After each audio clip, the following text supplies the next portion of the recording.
வணக்கம் நண்பர்களே. இந்த வீடியோவில் என்ன பார்க்க போகிறோன்னா, ஐபிஎல் 2024 ஆர்சிபி வெர்சஸ் எஸ்ஆர்ஹெச் இந்த டீம் பற்றி பார்க்கலாம். இந்த மேட்ச் வந்து பெங்களூரில் நடக்குது நண்பர்களே, 7:30 PM. சரிங்களா? மோஸ்ட்லி பார்த்தீங்கன்னா ஆர்சிபி வந்து கிட்டத்தட்ட லாஸ்ட் கேம் மும்பையோட தோத்தாங்க, ஒரு 196 என்னமோ சம்திங்கு. அதை வந்து அவங்க வந்து ஒரு 4 ஓவர் மிச்சம் வச்சு அடிச்சிட்டாங்க. சரிங்களா? அதை கொஞ்சம் பார்க்க வேண்டியிருக்கு. இன்னொன்று எஸ்ஆர்ஹெச் பேட்டிங் பார்த்தீங்கன்னா அதுக்கு மேலே பயங்கரமாக ஒரு பேட்டிங் லைனாப் இருக்குது. பட் நேற்றைக்கு அதே நம்ம ஒரு 206 டார்கெட்டாக வந்து நம்ம ஜிஎஸ்கே வந்து டிஃபெண்ட் பண்ணோம் அந்த ஒரு பிச்சில். அதுலேருந்தே தெரிஞ்சுக்கலாம் ஆர்சிபி பவுலர்ஸ் எவ்வளோ திறமையான பவுலர்ஸு, நம்ம பவுலர்ஸ் எப்படி வந்து அந்த மாதிரி இருக்கான்னு யோசிச்சுக்கலாம் வரணுங்களா. ஏன்னா போன மேட்ச் தோற்றதுக்கப்புறம் பாப்பே சொல்லியிருந்தாப்புல, do not have as many வெப்பன்ஸ்ன்னு சொல்லிட்டு. என்ன ஒரு நல்ல எப்படி இருந்த மனுஷன் எப்படி ஆகிட்டாங்கன்னு பாருங்கள் நண்பர்களே. இந்த மாதிரி இருக்குது. ஹைதராபாத்தை பொறுத்தளவுக்கு உங்களுக்கு வந்து head Abhishek Sharma at the top, okay. மார்க்கம் கண்ட்ரி கிளாஸன் மிடிலு, அப்புறம் power of Samad bad Cummins. இந்த மாதிரி பேட்டிங் லைனப் ஹெவியாக இருக்குது அவங்ககிட்ட. சரிங்களா? அந்த மாதிரி வந்து பயங்கரமாக போய்கிட்டு இருக்குது. ஏற்கனவே ஒரு கிஸ்டி கிரியேட் பண்ணாங்க 277 ரன்னு. ஆர்சிபியை வந்து ரெக்கார்டை பிரேக் பண்ண அவங்க தான் வந்து பிரேக் பண்ணாங்க. அந்த மாதிரி இருக்குது. அதுவும் உங்களுக்கு பார்த்திங்கன்னா சின்னசாமியில் வேறு வந்து கிரவுண்டு வேறு சின்னது. சரிங்களா? அதனால் வந்து என்ன நடக்குன்னு தெரியல, ஒருத்தர் வந்து பார்க்கலாம். ஏன்னா இவங்க ஆர்சிபி ஃபஸ்ட்டு பேட்டிங் பிடிச்சாலும் தோக்குறாங்க, செகண்ட் பேட்டிங் பிடிச்சாலும் தோக்குறாங்க, டியூ வந்தாலும் தோக்குறாங்க, டியூ வரலைனாலும் தோக்குறாங்க. அதுதான் பிரச்சனை. இப்போ ஒரு சில பிச்சுகளில் வந்து டியூ வருது, செகண்ட் பேட்டிங் ஈஸியாக இருக்குன்னா வின் பண்ணுறாங்க. சரி, ஓகே. இவங்க அப்படி மேட்சையும் தோக்குறாங்களே, அதான பிரச்சனை. இப்போ ஃபஸ்ட்டு பேட்டிங் பிடிச்சாலும் தோக்குறாங்க, செகண்ட் பேட்டிங் பிடிச்சாலும் தோக்குறாங்க. சிராஜ் பார்த்தீங்கன்னா இந்த ஐபிஎல் ஏன்னா எக்கனாமி ரேட்டு பார்த்தீங்கன்னா கிட்டத்தட்ட 12க்கு மேலே போயிட்டுருக்குன்னு நினைக்கிறேன். என்ன சொல்கிறேன்னு தெரியல, பார்ப்போம். ஒரு 2 இன்னிங்ஸ் தான் விளாண்டுருக்காப்புல. ரஜித் பட்டிதார் ஒரே ஒரு 50 அடிச்சிருக்காப்புல, தினேஷ் கார்த்திக் ஒரு 50 அடிச்சிருக்காரு. கோலி மட்டும் தான் உசுரை கொடுத்து விளையாடுறாப்புல, டாப் ரன் ஸ்கோரர். சரிங்களா? பெங்களூரை பொறுத்தளவுக்கு பார்த்தீங்கன்னா உங்களுக்கு வந்து கிட்டத்தட்ட இந்த ஐபிஎல்லில் கிட்டத்தட்ட 19 பிளேயர் யூஸ் பண்ணிக்கிறாங்க. அதுக்கு முன்னாடி வந்து டெல்லி வந்து 20 பிளேயர் யூஸ் பண்ணிக்கிறாங்க. ரெண்டும் ஒன்று தான். 2 டீமும் சேம் தான். இதில் வந்து டெல்லியில் பார்த்தீங்கன்னா கொஞ்சம் இன்ஜுரியெலாம் இருந்துச்சு. ஆர்சிபிலையும் மேக்ஸ்வெல் இன்ஜுரின்னு சொல்லி ஒரு இது வருது. அவன் வெசண்ட் ஊருக்கே அனுப்பிச்சி விடுங்க அவனை, மேக்ஸ்வெல்லை. அதுக்கு வேறு ஏதாவது பிளேயர் எடுங்க நண்பர்களே. ஏன்னா அந்த பெர்குசன் இருக்காப்புல, அந்த பையன் நல்லா பவுலிங் போடுவாப்புல, அவனை கூட எடுக்கலாம். வெல் ஜாக்ஸ் வந்து ஓப்பனிங் இறங்கணும். சரிங்களா? அவன் வந்து ஓப்பனிங் பேட்ஸ்மேனு. ஒன்று கோலியை ஒன்டவுனாக இறக்கணும், இல்லாட்டா வந்து பாப் வந்து ஒன்டவுனாக இறக்கணும். இந்த மாதிரி நீங்கள் மாற்றி இறக்கினா மட்டும்தான் முடியும். சரிங்களா? இல்லைனா அந்த பையன் வந்து ஓப்பனிங்க்கு விளையாடக்கூடிய ஆள். அதனால் இன்றைக்கி கேமரான் கிரீன் வந்து ரிட்டன் வருவாப்பிலான்னு நினைக்கிறேன், இன்ஜுரியிலேருந்து. எதோ இன்ஜுரின்னு சொல்லியிருந்தாங்க. சரி, பொறுத்திருந்து பார்ப்போம் கேமரான் கிரீன் என்ன பண்ணுறான்னு பார்ப்போம். மோஸ்ட்லி பார்த்தீங்கன்னா எனக்கு தெரிஞ்சு பாப்பு, விராட் கோலி, ஜாக்ஸு, கேமரான் கிரீனு, படித்தர், லோமனோர், கார்த்திக்கு, இதில் அனுஜ் ராவத்தும் வேஸ்ட்டு, அந்த சௌரவ் சூதன் அவனும் வேஸ்ட்டு. ஆகாஷ் தீப்பு நல்லா போடக்கூடிய ஆள். முகமது சிராஜ் ஏனான்னு போடுறான். Topley okay. விஜயகுமார், வைசாக்கு. இதில் என்னென்னா வந்து 4 ஃபாரின் பிளேயரில் வந்து ஜாக்கு, கேமரான் கிரீனு, பின்ன யார் வரா, டாப்லி. இப்போ இன்னொரு ஆள் வரணுமே, பாப்பா இருக்கா அப்படியா? ஓகே, அதான் பிரச்சனை. ஓகே, பார்ப்போம்.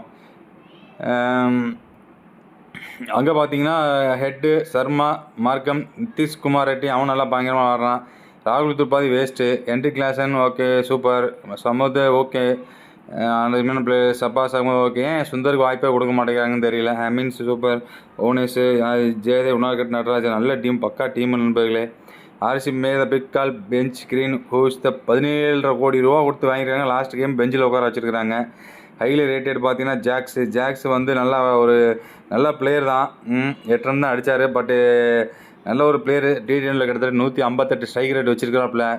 அதெல்லாம் வந்து கொஞ்சம் வாய்ப்பு கொடுத்தாங்கன்னா நல்லா விளையாடாப்புன்னு நினைக்கிறேன். ஹெட்டு பார்த்தீங்கன்னா ஐபிஎல் டெபிட் பாரு அங்கே ஆர்சிபி கேப்டன்ஸ் தான் பண்ணாப்புல. சரிங்களா?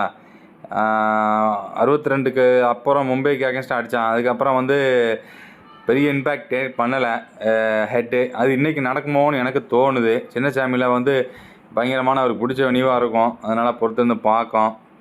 சன்ரைசர்ஸ் வின் ஜஸ்ட் 2-8 மேட்ச்சில் சின்னசாமியில் அதாவது சன்ரைசர்ஸ் வந்து 8 மேட்ச் 2 தான் வின் பண்ணிக்கிறாங்க. Worst winning percentage among the all IPL teams this வென்யூன்னு போட்டிருக்காங்க.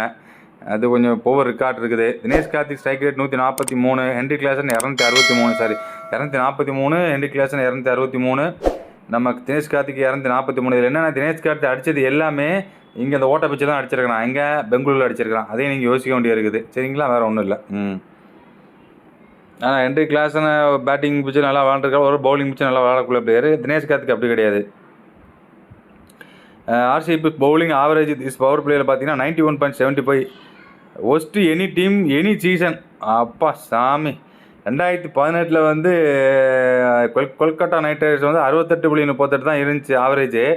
இவங்க வேறு லெவலில் போயிட்டுருக்காங்க நண்பர்களே. Chinnaswamy is lot of batter friendly this year சைட்லி 2 பேசுகிறேன் அண்ட் ஆவரேஜ் பர்சன்டேஜ் ஸ்கோர் 180 தான் இருக்குது. கம்பேர் டு 190 2021 ஆவரேஜ் ஸ்கோர் 190 இப்போ 180 குறைஞ்சிருக்கு. பட் பரவாயில்ல, இன்றைக்கி பிச்சை மாதிரி நண்பர்களே, அது எந்த மாற்று கருத்தும் கிடையாது சரிங்களா. ஃபேண்டசி லீக் பார்க்கும். ஃபேண்டஸ்டிக் கடைசி 5 மேட்ச்சில் RCB win by 8 wicket, RCB win by 67 runs, SRH win by 9 wicket, SRH win by 4 wicket, RCB win by 6 wicket. 5ல் 3 ஆர்சிபி 2 எஸ்ஆர்ஹெச் வச்சுருக்காங்க. பரவாயில்ல. லாஸ்ட் 5 கேமில் பார்த்தீங்கன்னா அதான் சுதர்சன் எஸ்டிக்கானா வேஸ்ட்டு, இவங்கெல்லாம் வேஸ்ட் நண்பர்களே. பட்டி தருவு இது என்ன, இதில் யாரை போய் படிக்கனே செல்ல. தினேஷ் கார்த்திக் ஏதோ குரூட்டேட்டு கோயந்தான் அடிச்சிருக்கான், கொஞ்சம் பரவாயில்லாமல் குரூட்டேட்டு கோயந்த மாதிரி விளாண்டுருக்கான். அதுவும் பெங்களூரில் அடித்தா பாருங்கள், எல்லாம் பெங்களூர். கேகேஆர் கூட பெங்களூரு, கிங்ஸ்லான் கூட பெங்களூர், எல்லாமே பெங்களூரில் விளாண்டுருக்கான். வேறு எங்கேயும் ஒன்று பிடிச்சிருக்கான் பெங்களூரில். அது எல்ஐஜி கூட வெறும் 8 பால் 4 ரனில் அவுட் ஆகிட்டு போயிருக்கான். விளையாண்ட மேட்ச் எல்லாமே பெங்களூர் தான் விளாண்டுருக்கான பிறகு. மும்பையில் அன்றைக்கி குரூட்டேட்டு கோயந்த மாதிரி அடித்தான். மும்பை நல்ல பேட்டிங் விக்கெட் நல்லா அடித்தான். மற்றபடிக்கு ஒன்றும் இல்லை. அங்கே வேறு பிளேயரை பற்றி சொல்கிறதுக்கு வாய்ப்பே இல்லை நண்பர்களே, வேறு ஒன்றுமே இல்லை. வேறு யாரை பற்றியும் சொல்ல முடியல. அங்கே விக்கெட்டும் எடுக்கலை, பேட்டிங்கும் போடல. முன்ன அதுக்கு பர்க்யூஷன் எடுக்கலாம், தாராளமாக எடுக்கலாம், பர்க்யூஷன் எடுக்க மாட்டேங்கிறான்லே. தேவையில்லாத வேலை பண்ணுறான்ல. ஹெட் டு ஹெட் பார்க்கலாம் நண்பர்களே. 22 மேட்ச்சில் ஆர்சிபி 10, எஸ்ஆர்ஹெச் 11. ஆர்சிபி பேட்டிங் ஃபர்ஸ்ட்டில் 5 டைம், பேட்டிங் செகண்டில் 5 டைம். ஒரு மேட்ச் சூப்பர் ஓவரில் போயிருக்கு. எஸ்ஆர்ஹெச் வந்து பேட்டிங் ஃபர்ஸ்ட்டில் 6 டைம், பேட்டிங் செகண்டில் 5 டைம் வின் பண்ணிக்கிறாங்க. டாஸு வந்து பார்த்தீங்கன்னா 2 பேருமே 11 டைம் வின் பண்ணிக்கிறாங்க. எஸ்ஆர்ஹெச் 3 டைம் டாஸ் வின் பண்ணி பேட்டிங்கு, அதே சேம் தான் அவங்களும். இவங்க வந்து அதே 8 டைம் வந்து செகண்ட் பேட்டிங் பிடிச்சிருக்கிறாங்க டாஸ் வின் பண்ணி. எல்லாம் ஈக்குவலாக போய்கிட்டுருக்கு. ஹையஸ்ட் ஸ்கோர் பார்த்தீங்கன்னா 227க்கு 4 ஆர்சிபி, இவங்க வந்து 231க்கு 2. ஆவரேஜ் ரன் பார்த்தீங்கன்னா 156.09, இவங்க 160.64. ஆவரேஜ் விக்கெட் லாஸ்ட்டு பார்த்தீங்கன்னா 6.36, அவங்க 5.55. இண்டிவிஜுவல் பெர்ஃபார்மன்ஸ் இந்த டீமில் பார்க்கலாம். கரண்ட் ஷெட்யூல் ஸ்கோர் லெவலில் பிளேயரில் கோலி 669, class 104, most wicket ஜராஜ் 9, பூகுமார் 18. ISS score Virat Kohli 63க்கு 100, Henry Klaasen 51க்கு 104. Best wicket பார்த்தீங்கன்னா பெஸ்ட்டு பவுலிங் பார்த்தீங்கன்னா 3க்கு 25 சிராஜ், 3க்கு 10 நட்ராஜ். சின்னசாமி ஸ்டேடியத்தை பற்றி பார்க்கலாம்.